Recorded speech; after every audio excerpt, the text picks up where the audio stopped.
Muy bien, muy buenas tardes. Siendo ya casi la hora que habíamos programado para nuestro encuentro, estimados amigos, muchas gracias por su gentil asistencia. Vamos a esperar que se conecten un poco más los colegas, también amigos que se han dado cita justamente para tocar estos temas muy relevantes que vienen a ser los derechos fundamentales versus el monopolio punitivo del Estado. Vamos a dar una retrospección a no solo aspectos normativos, sino aspectos constitucionales, convencionales y un Estado de Derecho. La vigencia de los derechos fundamentales en esta situación pandémica de coronavirus COVID-19 está trillado. Si bien está trillado el tema de la pandemia, no obstante, no es una excusa propiamente dicha, sino viene a ser es un contexto de la cual no podemos dejar de nombrarlo. El contexto como tal viene a ser uno de los parámetros o cimientos donde se genera un problema y en donde el derecho como tal debe estar llamado a solucionar, ¿no? Por eso es que muchos colegas que están realizando valiosísimo aporte en materia familia, en materia de violencia familiar, en materia civil, en materia contractual, en materia administrativo. Y desde aquí, desde esta tribuna, le vamos a mandar un fuerte abrazo y también felicitarlos por esa labor que están realizando a efecto de que nuestra sociedad peruana, al menos y también internacional, si hay eco a nivel internacional, puedan estar al día con lo que va a suceder, el momento de que vamos a replantearnos después de esta pandemia, que sospecho no va a ser tan fácil poder poner un antes y un después. Creo que todavía estamos durante todavía hay que afrontarlo, ¿no? Hay que afrontarlo. Muy bien, en vista que ya se nos hace tarde y tenemos poco tiempo para poder tocar nuestro tema, que con mucho aprecio, con mucho entusiasmo hemos publicitado, y ¿no? Gracias a los colaboradores que nos han apoyado en esta difusión, a efecto de poder debatir, compartir, opinar, ¿no? Y disertar ciertos aspectos relevantes de la vigencia de los derechos fundamentales versus el monopolio punitivo del Estado. Aparentemente no es tan, como que digamos, tan bonito el título, no obstante, es bonito el contenido, es bonito saber, es bonito aprender y estar de acuerdo o no estar de acuerdo con algo con fundamento debidamente motivado, ¿no? Bien, siendo así, vamos a comenzar. Amigos, elegí este tema a raíz de las noticias objetivas que están sucediendo en este momento en nuestro país. Y uno de los motivos a lo que litigamos en materia penal, diversos colegas, ¿no? Que en cual compartimos amistad mediante la red social Facebook, y asimismo también de repente colegas que, si bien no ejercen la profesión, pero están al tanto sobre la situación, la problemática carcelaria de nuestro país. Bajo ese parámetro, a los abogados, seamos abogados penalistas, constitucionalistas o de cualquier índole, la base de la formación jurídica del abogado, la base viene a ser las leyes. Y de las leyes podemos extraer su necesidad de saber interpretar las leyes. Leyes favorables o desfavorables. No podemos decir, yo no soy especialista en la materia, por lo cual lo que realizan ciertas tareas, por ejemplo, de realizar una defensa de delincuentes, no me compete a mí como abogado administrativo que soy o corporativo. Sin embargo, esos abogados corporativos o esos abogados que se dedican a la parte civil, de repente a la política, más adelante hacen uso del derecho penal o del abogado que comprenda el derecho penal y sobre todo que haga garantizar sus derechos y le dé vigencia a través de la Constitución, ya que nosotros no somos eminentemente un país normativista, sino las leyes se interpretan a nivel constitucional, dentro de un Estado de Derecho enmarcado en el neoconstitucionalismo. Desde esa perspectiva es que tenemos que analizar las leyes, tenemos que analizar las medidas de coerción, las cuales el Estado tiene el monopolio. Siendo así, vamos a entrar en nuestro tema. Estimados amigos, la Constitución Política del año 93, la última vigente que tenemos en nuestro país, consagra en su primer artículo, el artículo primero, a la persona. La persona es el fin supremo. La persona, acompañado de su dignidad, que son inseparables, son el fin supremo de la sociedad y del Estado. En nuestra Carta Suprema, en nuestra Carta Magna, en la Carta de Cartas, no hay mayor jerarquía que la Constitución, y lo sabemos, que los tratados se interpretan con la misma fuerza constitucional, pero no hay más. Sin embargo, nos olvidamos algo que va acompañado a la Constitución, y eso viene a ser los derechos humanos. Los derechos humanos.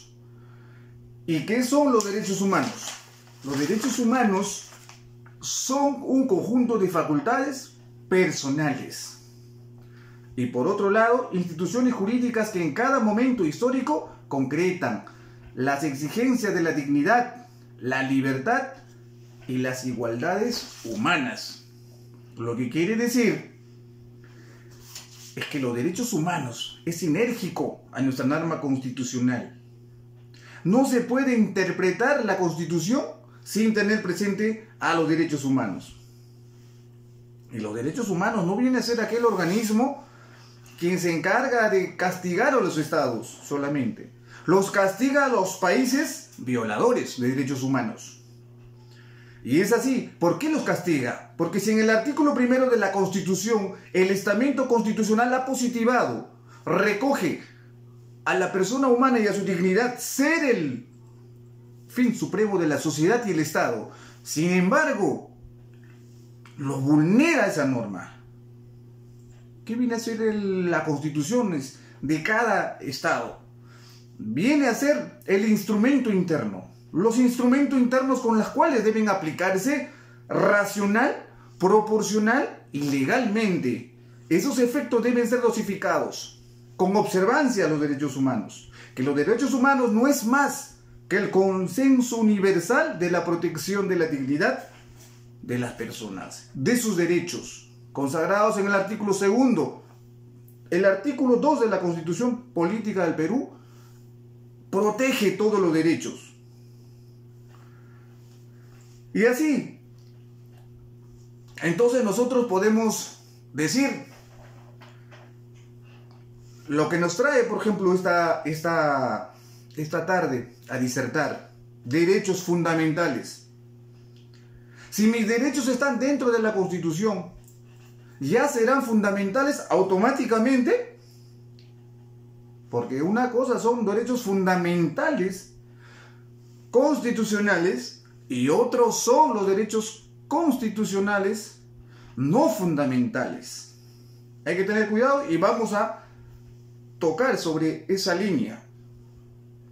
Entonces, la definición básica de los derechos constitucionales es la siguiente: derechos reconocidos expresa o implícitamente por la Constitución. Y es básica porque se está definiendo el derecho, por ejemplo, al nombre de la norma que lo contiene, porque dice fundamental.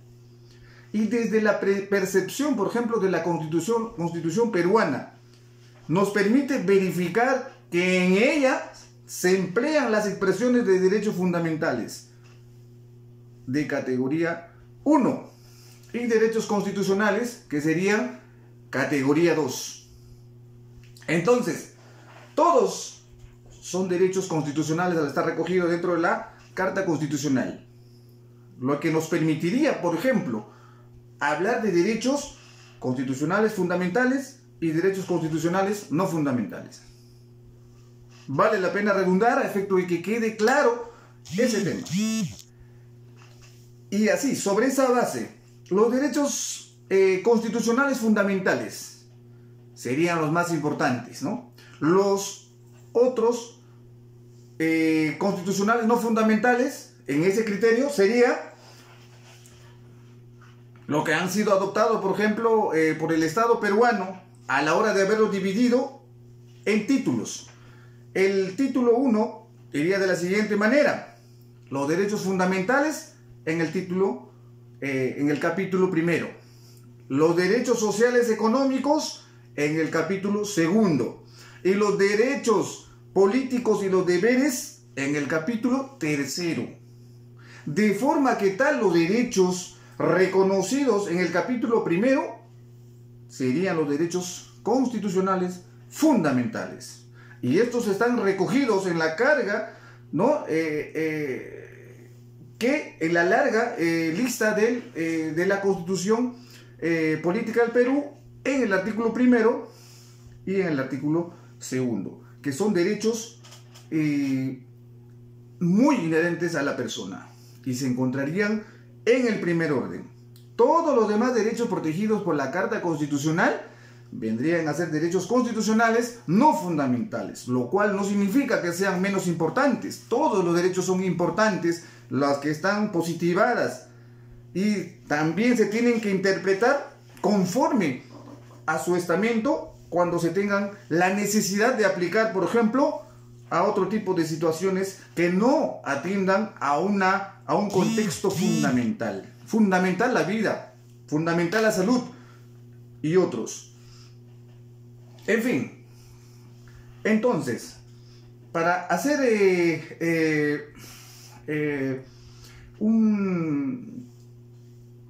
una vinculación, debemos tomar en cuenta, ¿no?, un punto de partida suprapositivo. Los derechos humanos fundamentales. Como señalé al principio, la persona es un absoluto en la medida que es un fin en sí mismo. Y nunca la persona puede ser considerada ni ser tratada como un medio. Sabemos que la persona es un fin y no es un medio como tal. Por eso en los procesos penales a la persona se le tiene que tratar como un fin. Como un fin. Bien. ¿Y de qué sirve todo esto, esta fundamentación respecto a los derechos fundamentales? Es que en eso consiste su dignidad. Habría que haber separado otros derechos para poder realzar lo que significa la dignidad de la persona. Por ese fin y no medio, está llamada entonces a su plena realización como persona. A su plena realización como persona. Y eso le incluye solo a las personas que gozan de su libertad ambulatoria, a las personas que no han cometido ningún delito, a las personas, entre comillas, probas. Entraríamos aquí al terreno religioso y diríamos que tire la primera piedra aquel que esté libre de pecados. Y estoy seguro que nadie tira la primera piedra. Por eso hay que tener cuidado que la vigencia de los derechos fundamentales no solo son fundamentales para los sujetos que lo necesiten en ese momento, sino deben estar vigentes para que se quede claro, para que se tenga presente y para que se interprete conforme a ellos, así se esté en una situación en donde no sea exigible dichos derechos fundamentales a invocar. Pero no podemos señalar de que los derechos fundamentales de la dignidad humana quedan revejidos a los hechos, materia de imputación, materia de condena de una persona que está privado de su libertad. Estoy haciendo el terreno para entrar al tema concreto, al tema que vamos a abordar, al tema que preocupa, al tema penitenciario, al hacinamiento penitenciario y a la gente que sufre allí dentro. Y los abogados somos los que batallamos para abrir ese camino, tratar de abrir ese camino en donde huela a paz, en donde ese camino se entregue la luz, el sendero a la gente que ha sido privada de su libertad, sabemos, por condena o por una prisión preventiva, por una sospecha de delincuencialidad. Pero, ¿hasta dónde? ¿Hasta dónde repercute esa privación de su libertad? ¿Es libertad? ¿Es salud? ¿Es vida? ¿Qué cosa le estamos quitando? ¿Qué le vamos a quitar? Entonces vamos a reflexionar. ¿Qué es un bien humano?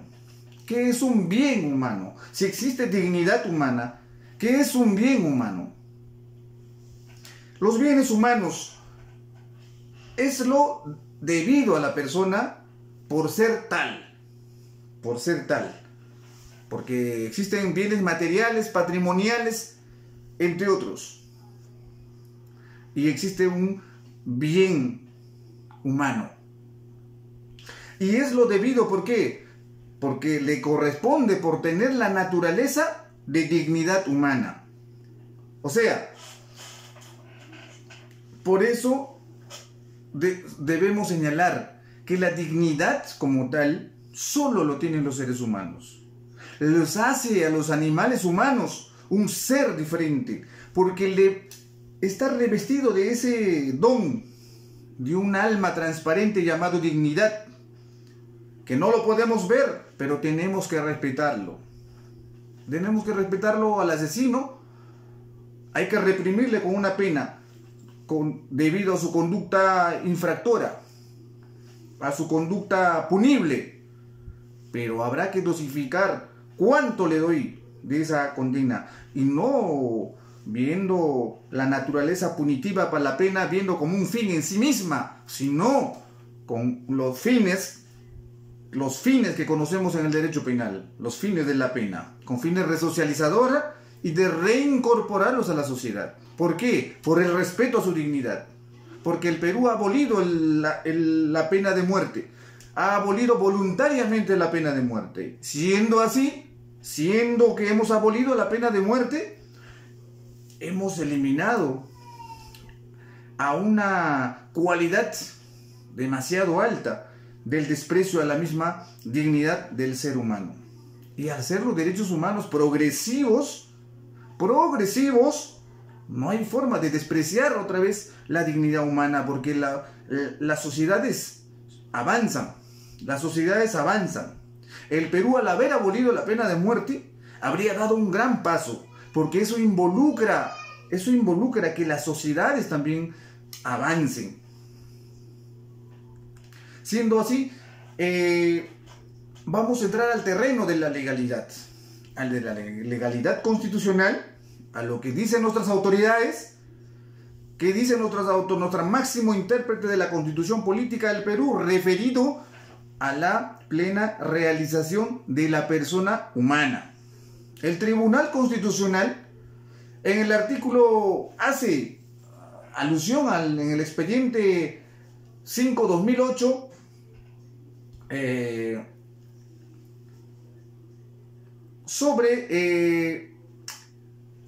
del 4 de septiembre de 2009, hace una relevancia jurídica de las necesidades humanas, de las necesidades esenciales humanas, y a las cuales no ha sido extraña la jurisprudencia del Tribunal Constitucional peruano.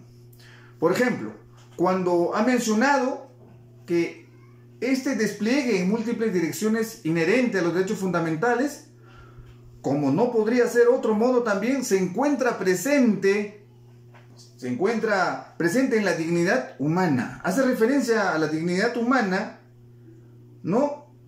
Y considera la realización plena de la persona humana.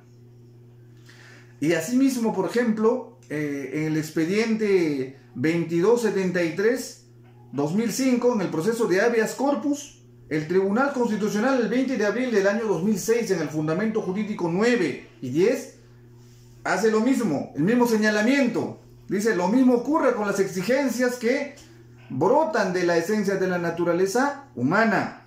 Así, en referencia al trabajo, ha dicho el Tribunal Constitucional, por ejemplo, que su importancia descansa en la vocación y exigencia de su naturaleza humana.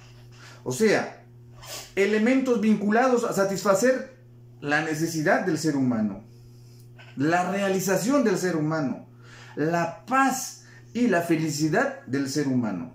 Bien, es que todo ello involucra su dignidad humana. Y la salud es un bien incluso más preciado todavía que estos detallados. ¿Por qué? Porque sin la salud no hay vida.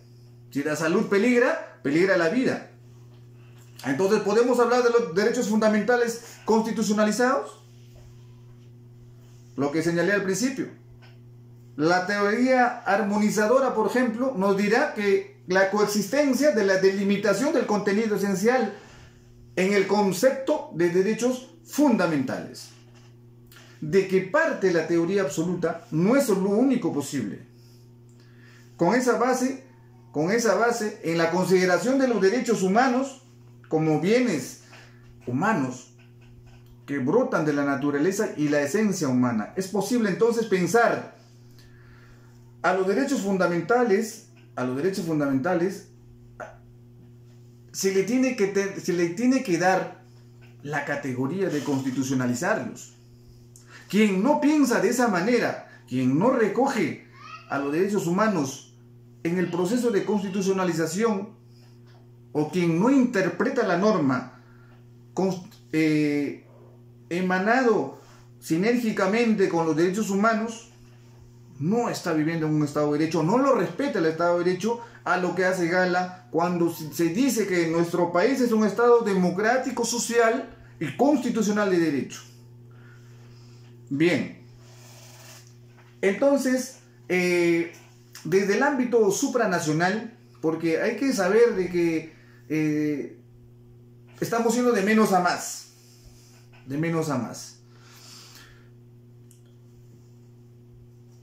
La Comisión Interamericana de Derechos Humanos, por ejemplo, la Comisión Interamericana de Derechos Humanos, la Corte Interamericana de Derechos Humanos, cuando ha resuelto casos en donde hayan estado involucrados la dignidad de la persona, la dignidad humana, la dignidad propiamente establecida en estamentos, instrumentos internos, instrumentos externos, supranacionales, en diversos tratados, en diversos asambleas internacionales, a efecto de que quede sentado base y no exista ninguna duda sobre ello, sobre su aplicación, su instrumentalización, sobre también la denuncia cuando se renuncie a acatar dichas responsabilidades que ha señalado el derecho internacional de los derechos humanos. Existe solo un derecho humano, un solo derecho humano, fuera de toda nacionalidad. Eso ha sido el consenso universal. ¿Qué significa eso? No es que exista un solo derecho humano dentro del catálogo innumerable que existe, sino que existe solo un sujeto llamado humano y no tiene nacionalidad. A la persona como tal no se le puede dar la categoría como persona por adquirir cierta nacionalidad, sino esta viene a ser por el respeto a su propia personificación como lo que representa. Entonces, ¿cuándo, dónde y cómo se fortalece el movimiento de los derechos humanos? Que tanto pregonamos. Muchos dicen derechos humanos, pero hay que definir qué son derechos humanos, cómo se fortalece y dónde se fortalece. El movimiento internacional de los derechos humanos se fortaleció con la aprobación de la Declaración de los Derechos Humanos por la Asamblea General de las Naciones Unidas el 10 de diciembre del año 1948. Posguerra, así lo conocemos, posguerra.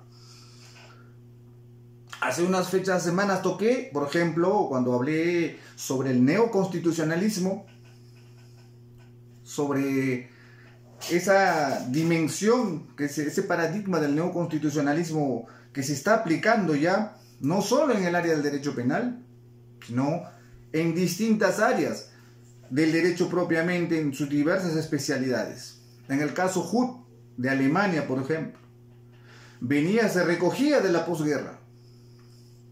Entonces los derechos humanos, la declaración se redacta como un ideal común. Un ideal común significa un consenso irrenunciable, porque todos los pueblos y naciones deben esforzarse. ¿Y deben esforzarse en qué? Esta venía a ser la primera declaración en la historia de la humanidad. Es algo maravilloso. Después de una gran batalla de la humanidad en la Segunda Guerra Mundial, con tantos millones, se había reflexionado respecto a la vida misma, a la salud, a la dignidad de las personas. Se le antepone a los seres humanos, a la persona como tal. Después de la muerte, dice, viene la paz y la vida. Y eso significó la Declaración Universal de los Derechos Humanos. No es otra. Y eso se tiene que inspirar, y dice, se tiene que mantener vivo. Y los estados tienen que esforzarse. ¿A efecto de qué? De que claramente se denoten y se establezcan los derechos civiles, políticos, económicos, sociales, culturales básicos que todos los seres humanos deben gozar. Y eso no es más que el goce de sus derechos constitucionales, no es, sino de los derechos humanos. Los derechos humanos, mientras sea observado dentro de nuestra legislación, no habrá ningún tipo de conflicto, en todo caso, ni cuestionamiento alguno. En fin, ¿y cuáles son estas consagraciones en donde están recogidos los derechos humanos? ¿Cuáles son las instituciones internacionales convencionales?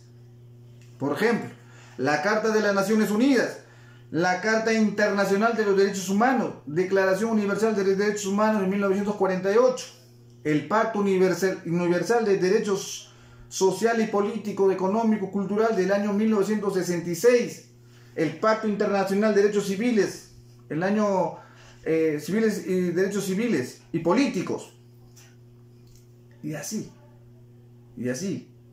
Hay varios, los tratados internacionales de derechos humanos diversos, y los instrumentos universales de derechos humanos también. Y vamos a tocar los instrumentos. ¿Qué son los instrumentos?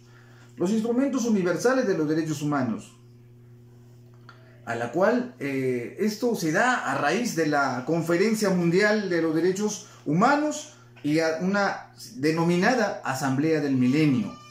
Dentro de dicha asamblea se establecen categorías de observancia llamados instrumentos internacionales, con las cuales los estados deben garantizar, y si no, deben invocar las personas a estos instrumentos internacionales. Por ejemplo, uno de ellos que he escogido, los derechos humanos en la administración de justicia, que eso nos atañe como abogados que somos. Y dentro de sus características o dentro de su catálogo de observancia se encuentran, por ejemplo, las reglas mínimas de las Naciones Unidas para el tratamiento de los reclusos, reglas de Nelson Mandela, más conocido así, los principios básicos para el tratamiento de reclusos, conjunto de principios para la protección de todas las personas sometidas a cualquier forma de retención o prisión, están en los instrumentos internacionales, y una subclasificación, los derechos humanos en la administración de justicia. La regla de las Naciones Unidas para la protección de los menores privados de libertad. Me detengo un segundo allí. Cuando detengo a un menor infractor de un posible delito, ¿lo puedo confinar dentro de un calabozo de adultos? Ha sido recogido en el código, en el código procesal de menores. Está consagrado. Todos estos instrumentos internacionales han sido recogidos. Los instrumentos internos han sido inspirados en algo mucho más alto, que vienen a ser estos instrumentos internacionales de consenso de las partes. así como por ejemplo la Declaración sobre la protección de todas las personas contra la tortura y otros tratos degradantes, el protocolo facultativo, por ejemplo, de la Convención contra la tortura, tratos crueles, entre otros. Esos son instrumentos internacionales. Y hay más. Principios de ética médica, principios relativos a la investigación, a la documentación, salvaguarda, garantía de la protección de los derechos de los condenados a muerte, por ejemplo. Para los países que aplican la pena de muerte, existen estos instrumentos internacionales, que no se pueden salir de estos lineamientos internacionales invocables, denunciables, demandables al Estado que los infrinja. Bien.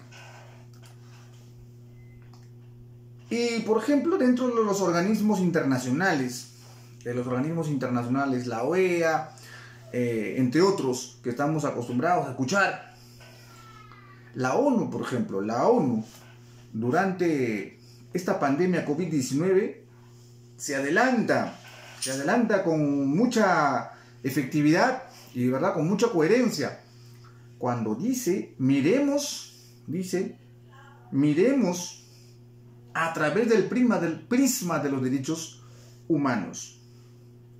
Les recuerda, eso fue el 23 de abril de 2020, les recuerda a los países miembros que miremos esta pandemia con el prisma de los derechos humanos. Hace referencia que es una emergencia de salud pública sanitaria del planeta, que va a traer crisis, entre otras. Pero hace un llamamiento a la acción para la dignidad y la promesa de la Declaración de los Derechos Humanos, que se constituyan como un componente fundamental en la labor y en la aplicación de la administración de justicia, por ejemplo. Y, sobre todo, hace referencia que los seres humanos no pueden ser una idea secundaria en este tiempo de crisis de pandemia. Y hace referencia a los detenidos, a los presos preventivos. La resolución 1/2020 habló en forma general y el 31 de marzo del 2020 la Comisión Interamericana de Derechos Humanos es más específico. Manifiesta su profunda preocupación por la alarmante condiciones en las que se encuentra la población carcelaria, por ejemplo, en la región. Que su población es superior al 300%. 300% a su capacidad albergable, la cual se analiza que era preocupante. Entonces dirán que los abogados que defienden causas de personas privadas de su libertad inventan cifras. No es así. Uno de los decálogos del abogado muy importantes es que el abogado solo debe hablar de lo que consta, solo debe hablar de lo que existe, solo debe hablar de lo que se puede demostrar, nada más. Y también la Comisión Interamericana de Derechos Humanos ha señalado cuáles son las situaciones de vulnerabilidad. Por ejemplo, personas mayores, diabéticas, hipertensas, pacientes inmunosuprimidos, pacientes oncológicos, con enfermedades autoinmunes o insuficiencia cardíaca, entre otras, incluso infecciones renales, hepáticas, entre otros. Ustedes dirán, pero en la cárcel están los delincuentes. Sí, los delincuentes no tienen hígado, los delincuentes no tienen cáncer, los delincuentes no les da la tuberculosis. Sí, pero está bien, pero que se frieguen porque han cometido un delito. Se llama error. Delito lo ha puesto nombre la sociedad.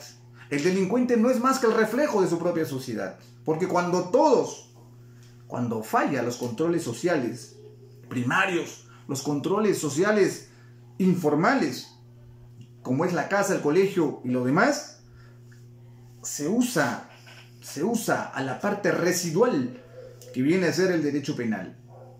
Un mal aparentemente necesario, pero que sus efectos son irreversibles. Su confinamiento penitenciario son irreversibles. Son los traumas que quedan por siempre y para siempre.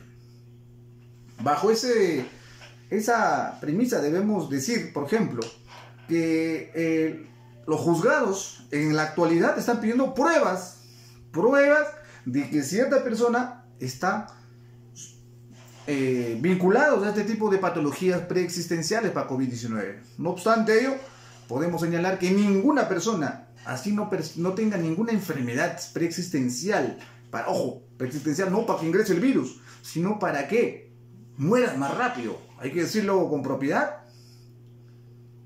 Puede enfermarse un menor, un niño, una persona sana puede inocularse y no teniendo ningún tipo de enfermedades preexistenciales.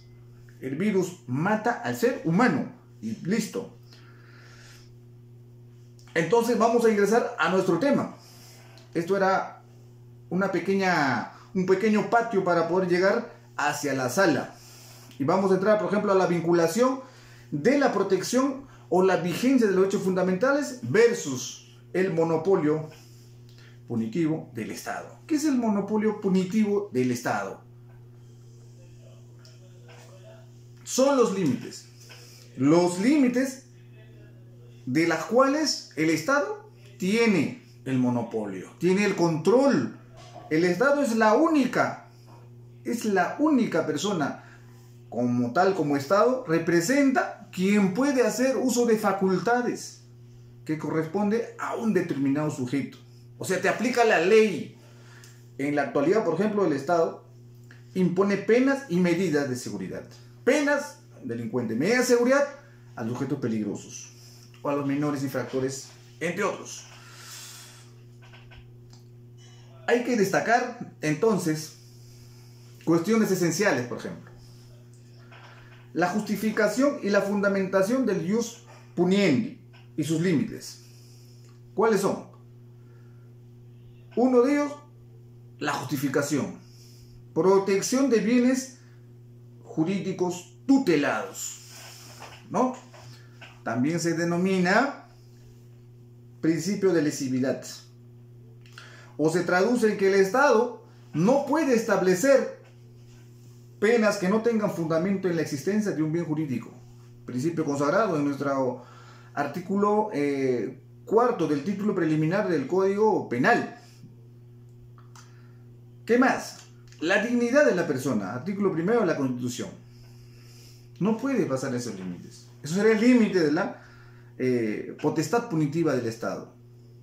Entonces hemos llegado a nuestro cometido, que viene a ser: el Estado podrá traspasar la barrera de lo que no le está permitido, que viene a ser la dignidad humana. O sea que el Estado mismo protege la dignidad humana, insisto, en el artículo 1 de la Constitución Política del Perú, recogido del consenso internacional. Pero al darle la espalda a sus internos, a sus delincuentes, porque los encarcelados, presos condenados o presos preventivos no son más que la masa social del país. Son peruanos que están recluidos por el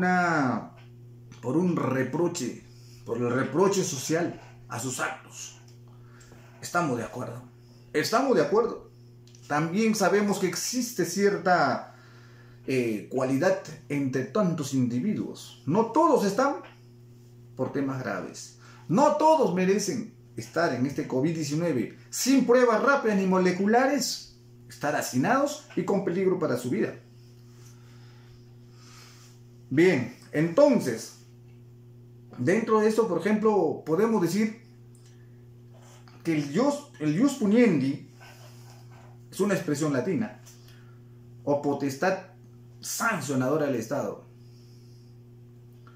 Es el derecho que el Estado tiene para sancionar, con respeto a los principios de legalidad, proporcionalidad, entre otros principios que conocemos, muchos abogados, conocemos, todos los abogados penalistas, constitucionalistas deben conocer eso.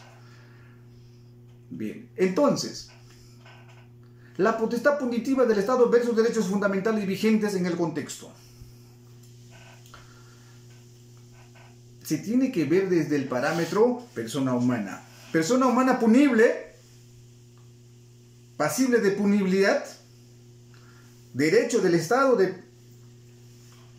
de realizar ese dicho reproche, de cuestionar la conducta, confinarlos a una celda. Pero no se puede autoflagelar el propio Estado, autoflagelar realizando actitudes inconstitucionales o que colisionen con sus propios mandamientos. Bien, entonces, ¿hasta dónde se busca afligir a la persona al privarse de su libertad? En un Estado social democrático y constitucional de derecho. El fin de la pena, por ejemplo, nos obliga, ¿no?, a ensayar, por ejemplo, un discurso legitimador que solo puede construirse a partir de la racionalidad de la pena. La racionalidad de la pena depende, por ejemplo, de su coherencia con los elementos del sistema penal que le anteceden en su actuación. Así como, por ejemplo, muchas personas que señalan, ¿no?, que las penas son retribución de los hechos causados. Incluso abogados que sostienen peores expresiones que la misma persona que no sabe nada de derecho, o ven a ellos como un fin mismo en el castigo físico. No estamos de acuerdo con ello. No estamos de acuerdo con ello desde su concepción, desde los derechos humanos y su protección a la persona por ser tal, por ser persona. La pena, por ejemplo, no cumple una función en sí misma, sino tiene fines resocializadoras.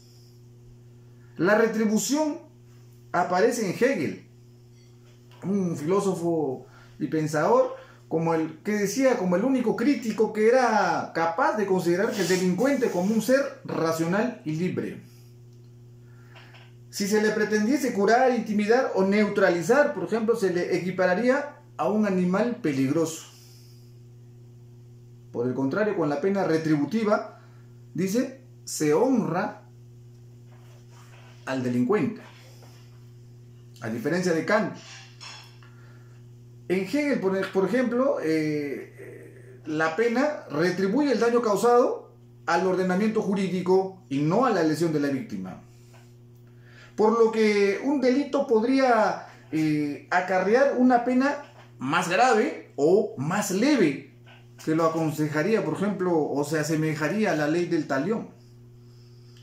Por ello, una concepción racional y pro derechos humanos, que viene a ser la corriente del neoconstitucionalismo en un Estado de Derecho y el positivismo moderno, el derecho penal, nos da la cabida a esta idea de retribución. A pesar de ello, ciertos sectores doctrinarios, por ejemplo, cuestionan el fin de la pena como mecanismo consensual de fines de resocializar, ¿no?, al delincuente. Posiciones.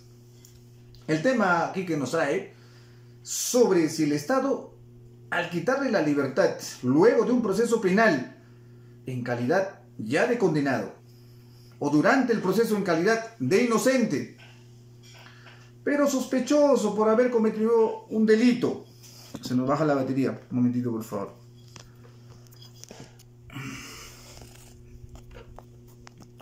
Problemas técnicos en vivo. A ver, vamos a solucionarlo, tratar de solucionarlo o dejamos de grabar.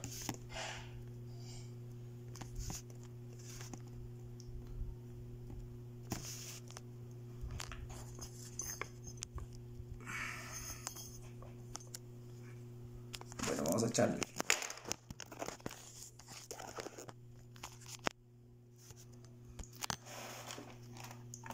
Las cosas que suceden cuando estás en vivo. Así que hay que tener un poquito de paciencia. No nos acostumbramos todavía a esto de las transmisiones en vivos, ¿no? Creo que nos ha agarrado de sorpresa. Muy bien, no nos vamos a desnivelar de nuestra ya concepción que estábamos. En fin, entonces podemos decir, vamos a repetir nuestra idea, nuestro cuestionamiento. Por ejemplo, en el tema que nos trae, si el Estado al quitarle la libertad, ¿no? Luego de un proceso penal, en calidad ya de condenado, o durante el proceso en calidad de inocente, pero sospechoso de la comisión de un delito, y este es enviado a prisión preventivo, ¿qué se exige que cumpla? Un condenado y un preso preventivo. ¿Qué deben cumplir? El preso condenado debe cumplir la condena impuesta y sus consecuencias accesorias si las hubiese tenido. Y el preso preventivo cumple una condena, cumple un plazo de detención de la prisión preventiva. El preso condenado cumple una culpabilidad probada en juicio con los instrumentos de garantía. Ese es lo que uno imagina, ¿no? Ese es el ideal. El preso preventivo estará cumpliendo ya una condena, estará pagando una deuda al Estado respecto a su acto, o solo es una suerte de sospecha que tiene el Estado, pero lo tengo por si acaso aquí. El objeto de la prisión preventiva no es más que el aseguramiento del procesado al proceso. Pero para eso mi represión va a ser fuerte. Le voy a dar el máximo exponente de medida cautelar del derecho procesal penal, la prisión preventiva. ¿Por qué? Porque mi política criminal como Estado me exige que no se me vaya a fugar, no vaya a entorpecer la actividad probatoria, no vaya a influir sobre los testigos peritos, no vaya a influir incluso contra el fiscal o matar al juez. Cualquiera sirve, cualquier excusa vale. Pero para esas excusas se llaman presupuestos, que se debe cumplir en el artículo 218 del Catálogo Procesal Penal, a efecto de que sea el respaldo de la decisión de un juez para ingresarlo. ¿Lo va a ingresar a dónde? Al penal. ¿Al penal con quién? Con los condenados. Ah, sí, pero no era que uno era diferente y otro. Sí, pero no tengo cárceles para presos preventivos. Lastimosamente, te voy a tener que llevar al mismo submundo donde ya están los delincuentes condenados, a efecto de que ya vayas saboreando los aires del confinamiento penitenciario. Eso es lo que se trae ahora en estos nuevos aires de represión, de excesos, de usar a las excepciones como reglas, y a las excepciones ya no se está usando. Se han invertido las cosas. Cierto que por ello, al estar ambos confinados dentro de un establecimiento penitenciario, se distorsiona la idea, por ejemplo, del fin de la pena. Porque, ¿qué podemos decir en todo caso a un preso preventivo? ¿Fin de la pena? No. ¿Fin del plazo? ¿Habrá finalidad del plazo? No, finalidades del proceso. U objeto se llama. Lo han cambiado de nombre. Pero las aflicciones vienen a ser lo mismo. Las aflicciones no distan. Las aflicciones es una para todos. Comen de la misma paila. Algunos que están conectados y trabajan en el Instituto Nacional Penitenciario. ¿Podrá distinguir un preso preventivo de un preso condenado? Dependiendo de repente algunos que han cometido ciertos delitos, o tienen cierta naturaleza, o son reincidentes, o son personas habituales. Habrá esa connotación o esa diferenciación. No obstante, en la mayoría deben ser iguales. Personas tristes por su condición, ¿no? Bien. ¿Y qué derecho tienen las personas que están en las cárceles? ¿Qué derecho? ¿Ya no tienen derecho? Permíteme un segundo. He escuchado por ahí comentarios de que ya no tenían derecho los detenidos. Han sido condenados y son olvidados por el Estado. Deben ser olvidados por su familia. Debemos sacarlo de nuestra vida, de la sociedad. he podido leer un texto muy importante de un autor español en donde señala de que los presos vienen a ser la masa de la sociedad de un Estado también. Por tanto, nuestra sociedad está compuesta por hombres libres y por hombres presos. No podemos alejarlos de esa realidad. Entonces, la vigencia de sus derechos de goce de los internos, de cualquier tipo condenados, solo limita su libertad. Solo limita su libertad, ¿no? Por eso deben ser tratados con respeto por la dignidad humana. Sus derechos fundamentales, por ejemplo, como la vida, están vigentes. Las deben gozar. A la dignidad, a la integridad física, psíquica, moral, a la salud, al buen trato, a la igualdad. ¿En qué momento se ha vulnerado? Se dijo un juez, no, también se le condena a no ser igual ante otra persona. Claro, hay que ser consciente de que al quitarle la libertad a una persona, le quitas otros beneficios. Le quitas la vida prácticamente. Se la suspendes. Y muchos ya no vuelven a ser los mismos. Tienen derecho a la defensa, al trabajo, a no ser discriminados, a la educación, a la recreación. Gozan de todos los derechos que nosotros gozamos.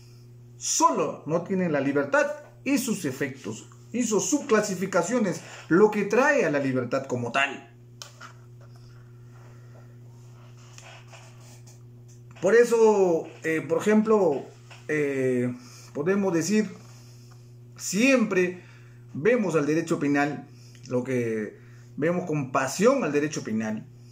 Ya no podemos estudiar solo al derecho penal como tal, sino debemos estudiar a sus límites, a su interpretación, ya no normativamente, sino con instrumento constitucional y convencional, con observancia a los lineamientos actuales y con respeto al Estado de Derecho, que atiende de que los estados tienen o garantizan la vigencia de las normas. Este es el contrato que tenemos. Estado, sociedad y sociedad, Estado. El Estado también debe responder al ciudadano cuando tenga que responder. Por ejemplo, el principio de subsidiariedad del derecho penal o principio de intervención mínima del derecho penal es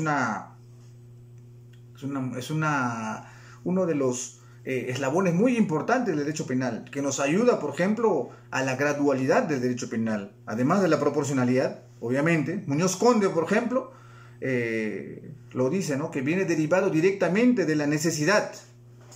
El derecho penal ha de ser la última ratio. Eso lo conocemos desde Feuerbach.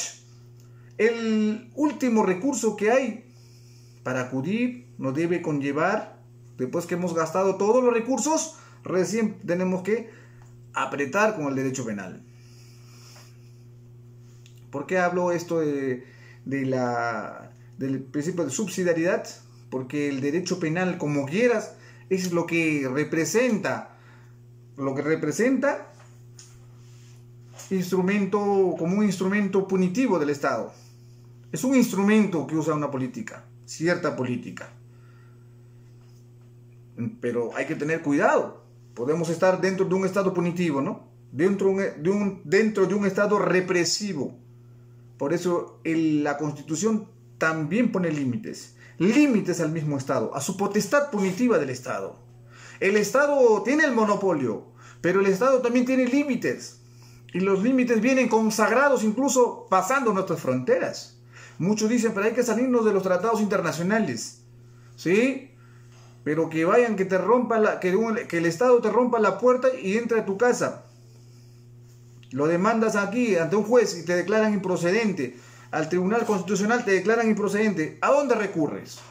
Debes recurrir a los instrumentos internacionales que acabamos de señalar. Por eso el respaldo supranacional es necesario dentro de un Estado, de supuesto Estado de Derecho, en donde los organismos internacionales se la encargan a la sociedad peruana, al Estado peruano. Le dice, usted debe resguardar los derechos. Yo no me voy a meter. Usted aplique los instrumentos internos. ¿Cuándo me voy a meter? Cuando he visto de que ha invocado bastantes recursos y no ha habido respuesta alguna para el ciudadano. Y hemos analizado y este ciudadano tenía la razón. Usted se aleja de sus responsabilidades convencionales. Para eso son los instrumentos internacionales. Bien, entonces es momento de hacernos algunas preguntas. ¿Qué se le puede negar la variación de la medida coercitiva, por ejemplo, a los presos preventivos? Bueno, ese es el contexto, ¿no? Procesal penal. ¿Se le puede negar? Sí, se le puede negar.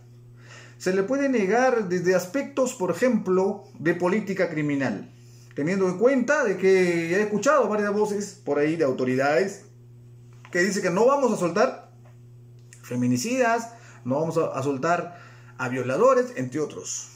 Entonces, desde ya estamos discriminando por delitos. ¿Podría ser una discriminación positiva? Lo voy a dejar allí. No obstante a ello, no se puede discriminar un hecho evidente. No se puede decir que no ante un hecho objetivo, un hecho claro. Por ejemplo, decir que no hay prueba de que sustente su pedido de cesación preventiva en base al COVID-19. Lo he escuchado atentamente al profesor Gonzalo del Río, disertando junto con el abogado penalista César Nakazaki, en donde hace una alusión muy sincera y muy real, que dice que el COVID-19 es evidente y no es la única prueba y no hay más prueba. No hay más prueba, ¿para qué? Para comenzar a analizar sobre aspectos que atañaron a su decisión del juez de investigación preparatoria, juez de garantías que impone la medida de prisión preventiva, de que la prisión preventiva desde su perspectiva constitucional, acuerdo plenario 1/2019, toca el aspecto de la proporcionalidad, toca el tema de la variabilidad. Si no está dentro del supuesto, si no sustenta objetivamente, entonces se le puede negar. Y se le puede negar también, de repente, o quizá, pero no de manera escandalosa. No se le puede negar de una manera escandalosa. No cuando hay suficiente elementos a observar, suficientes elementos a tomar en consideración. Y reitero, en este momento no hay elemento probatorio que sustente al artículo 283 de la cesación de prisión preventiva para que diga que no ha variado los elementos iniciales que se determinó para la imposición de la prisión preventiva respecto al peligro in mora o al peligro procesal o a la obstaculización de la justicia. ¿Cuál? ¿Peligro procesal por dónde? ¿Viajar por mar, por tierra, por aire? ¿Por dónde se va a ir? Todo está cerrado. Policía, Fuerzas Armadas en la calle. Aislamiento social. Decreto Supremo 044/2020. No hay forma de fugar. Entonces, si la misma Constitución nos señala que la prisión preventiva es excepcional y la norma procesal señala de que es variable, y en los acuerdos plenarios el consenso o el criterio ya está enmarcado a que se debe, que la prisión preventiva tiene características de variabilidad, y ahí está su variabilidad, incluso su cambio. Variabilidad es cambiar y darle otra medida, y está en su sano razón el abogado de la defensa o el imputado de solicitar que se le varíe la situación de la prisión preventiva, que es una medida coercitiva procesal de privación de libertad con objeto procesal, a una menos lesiva, que también es un mecanismo coercitivo, porque limita derechos. ¿Quién ha dicho que la medida de comparecencia con restricciones no es lesivo? Es lesivo, restringe derechos. ¿Y puede un condenado solicitar libertad condicional si es que su vida se ve amenazada? Por ejemplo, si está dentro de los criterios emanados, por ejemplo, a la conversión de pena respecto al decreto legislativo 1300 anterior y ahora 1459 en cuanto al delito de omisión a la asistencia familiar, sí puede invocar, puede probar si cumple los requisitos solicitados, los requisitos básicos, puede optar para una conversión de su condena. Puede hacerlo. Puede hacerlo. O, más aún, si su vida está amenazada. Ojo, cualquier ser humano que su vida esté amenazada, un juez debe tutelar la vida. Debe tutelar la vida porque se le ha privado de un derecho que es a la libertad, pero no a la vida. No a la vida. O pretendemos ser genocidas, justicieros. Por ninguna parte. No sería permisible en un Estado de Derecho, como ya he señalado, constitucional de derecho. Entonces, ¿de quién depende la vida de los reclusos? ¿De quién depende la vida de los reclusos? Del INPE. ¿Quién resguarda los intereses de los reclusos? El Ministerio de Justicia, que es un poder del Ejecutivo. Son los encargados de custodiar, resguardar y dar condiciones al condenado, al preso preventivo, ¿no? Y también son los que emiten ciertos juicios en donde pueden ser tomados positivamente por la defensa, ¿no?, del imputado, del procesado, del condenado, si es que no ofrece garantías, tal como lo hizo el oficio 208-2020, en donde claramente el INPE señala de que no puede albergar más detenidos porque su capacidad real ha sido duplicado. Su capacidad real solo para 47.000 cuando hay 97.000, ¿no? Es exagerado. Entonces el INPE debe encargar. Pero si el INPE dice que no puede tenerlos porque no puede, el Poder Judicial tampoco tendría que ver en eso. El Poder Judicial solo procesa y condena y manda. Quien tiene que ver eso es el Ejecutivo. Tomar inmediatas políticas, medidas penitenciarias a efecto de descongestionar a ciertas personas que reúnan cualidades que puedan ser puestos en libertad, condicionado su libertad a cierta regla de conducta, entre otros. No estamos diciendo que se suelten a todos, no puede ser así. Para algo existen en la cárcel y deben estar confinados, pero también deben preservarse la vida antes de una potestad punitiva, un abuso punitivo, o un abuso estatal, ¿no?, del Ejecutivo en este caso. Bien. ¿Por qué se debe dar mayor facilidad de dejarlos libres a un preso preventivo que a un condenado? Porque el preso preventivo todavía se está desarrollando su proceso para saber si se absuelve, para que diga que es inocente. Te juro que soy inocente, porque inocente es, la cual se llama presunción de inocencia, un principio invariable, inquebrantable, más aún en un país como el nuestro. Pero eso solo es referencial, se le debe tratar como inocente. Pero cuando se dice que ya es inocente, ya no solo se le debe tratar, sino se le debe reconocer cuando es absuelto en el proceso. En cambio, el condenado ha perdido esa distinción de presunción de inocencia, ha sido enervada. En juicio ha sido enervada, en un proceso sumario, no sé, pero ha sido enervada. Por la cual el uso de las prisiones preventivas hace mucho tiempo ya ha sido materia de observación por parte de la Comisión Interamericana de Derechos Humanos. Son las consecuencias de hoy. Las consecuencias de hoy no son más que las observaciones, las recomendaciones por parte de este ente supranacional a los estados. Preocupa a América Latina, ha dicho la Comisión Interamericana de Derechos Humanos, por el uso y abuso de la prisión preventiva. El Perú estaba en esa política de otras medidas, otras alternativas penitenciarias o de sujeción a la persona. Por ejemplo, los grilletes.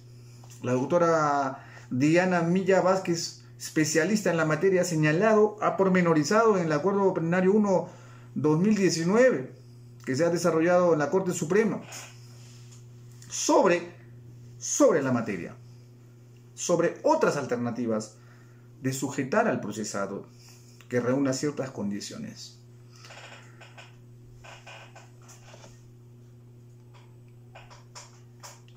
A ver, ¿y qué pasa si un abogado que solicita la cesación de la prisión le es denegada? A pesar de estar enfermo, y esta persona fallece, ¿habrá responsabilidad del Estado o va a decir el Estado, no, él había cometido un delito y no podía salir de la cárcel? Pues no, además no ha probado que estaba mal. Se puede ir a la cárcel y hacerle pruebas médicas, se puede sacar al individuo en este marco de estado de excepción, en una emergencia sanitaria, o es que los confinados internos dependen exclusivamente del INPE. Así es, dependen exclusivamente del INPE.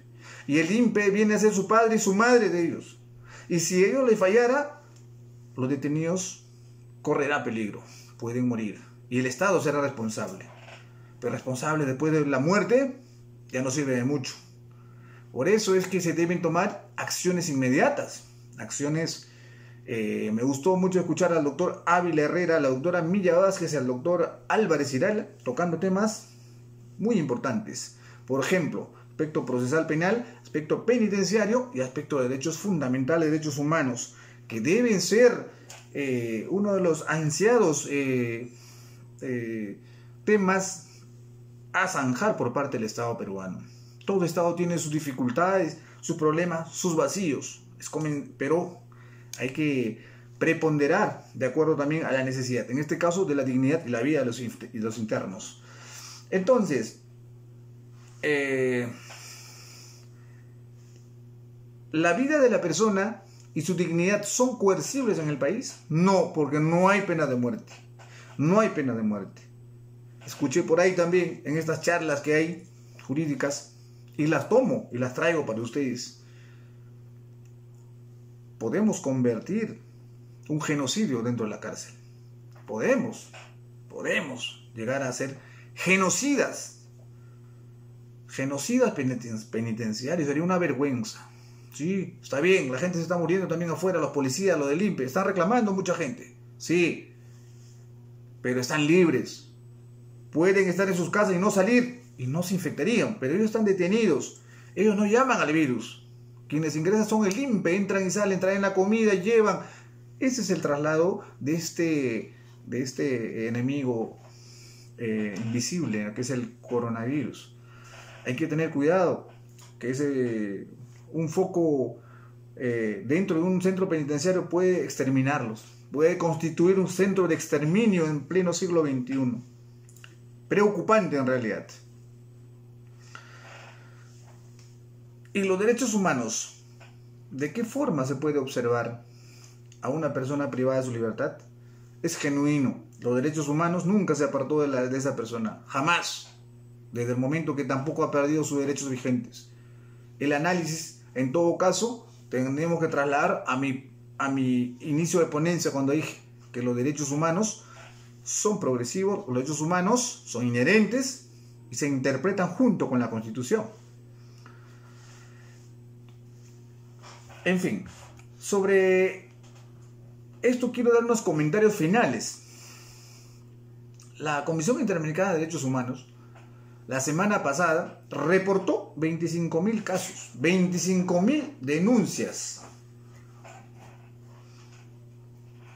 Este instrumento solo abarca a América Latina. 25.000 denuncias en el marco COVID-19. Vulneración de derechos, de muchos tipos de derechos, ¿no? De estados de excepción, de las cuales también ha sido punto de manifestación y de punto a tratar por parte de la Comisión, en sus lineamientos, en sus comunicados, pero sobre todo de las personas privadas de su libertad. Eso ha sido que ha aglomerado tanta denuncia, ¿no? Asimismo, se ha hecho presente en un comunicado la Comisión contra la Tortura de Europa. Esto a raíz de la denuncia de más de 50 organismos de derechos humanos de ese continente. Se ha referido directamente al tema de los presos preventivos. Presuntos delincuentes, lo dicen ellos. Además, el alto comisionado de la ONU ha sido prematura a inicios de abril, Michelle Bachelet ha señalado su preocupación, trasladando, porque es alto comisionado de la ONU para los derechos humanos, y trasladó esa preocupación a los estados. La Defensoría del Pueblo recoge la preocupación y también emite su comunicado y su preocupación. Emite su preocupación, pero solo preocupación. Del Tribunal Constitucional Nacional, la presidenta del Tribunal Constitucional, María Elena Ledesma, ha señalado también que deben ser liberados ciertas personas.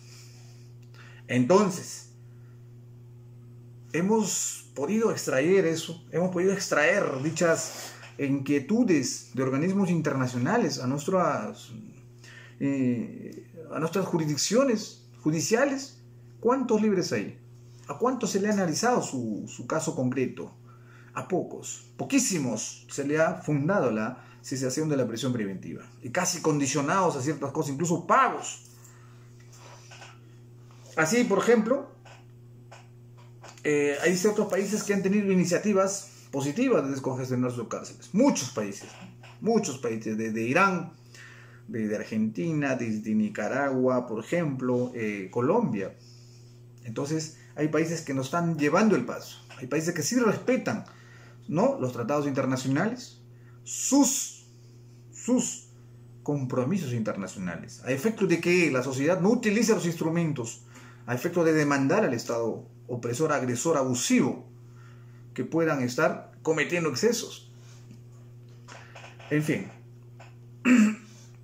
respecto, por ejemplo, a descongestionar las cárceles, solo nuestra concepción desde esa tribuna viene a ser no la liberación masiva de los detenidos, sino que se guarde lo señalado por la OMS, Organismo Internacional de la Salud, el máximo ente que ha dicho que la distancia social es la única vacuna que existe por ahora, la única. Entonces, ¿se debe abrir otras cárceles? Sí, si es necesario, sí, porque lo que se trata ahora, el trabajo del abogado, no es la libertad. Ahora mismo no es la libertad, es la protección de un bien jurídico mucho más, que es la dignidad, la salud y la vida misma. Por eso hay que tener cuidado cuando se plantea este tipo de situaciones, es de que nadie se está aprovechando del COVID-19. Es una realidad. ¿Cómo te vas a aprovechar? ¿El abogado lo ha creado la COVID-19? No, señores. La COVID-19 es una amenaza, incluso para nosotros mismos, para los operadores de la justicia, el juez, el fiscal, los procuradores, todos en general. Y el preso. El preso también. El preso ha sido sujeto pasivo del proceso. Hoy está hacinado en un lugar en donde están congestionados. Y bien, muchas gracias por habernos acompañado.